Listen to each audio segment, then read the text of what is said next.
Po pse ngutesh? Ki mu martu, ki me bodarësën, prit, ta bëjmë këte, ta bëjmë ate, ta regulojmë shtëpin pak, ta renovojmë ate. Dhe vonimi i gjithë kësaj ka pasoja tek të rinjët. Ama prindërit në disa raste nuk e marrin një gjë të tillë serioz. Martesa është çështje serioze. Ata me nikah mirë, po ende pa darësëm, në mesin e tyre lidhja është serioze. Para mendojeni, pejgamberi sallallahu alaihi wasallam tha, një pejgamber i Allahut e bani gati ushtrin. Mirë, po para se të niset ju tha ushtarve, mos të vjen me mua.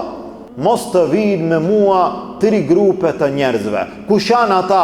Mos të vjen me mua ai i cili është bë gati me hidhandër dhe nuk ka hidhandër. Mos të vjen me mua për çfarë arsye? Po ky mendjen e ka dikun tjetër. Ky gajlen e ka dikun tjetër. Ky alash në fillim të martesës.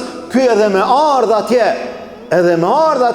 Ky ndoshta nuk tregon asnjë lloj suksesi, asnjë lloj rezultati, se ky me trup dikun mirë po me mend dikun tjetër. I riu dhe e reja janë në gjendjen e tyre serioze. Prindërit ndoshta e marrin të thjesht dhe e shtin dhe e vonojnë atë.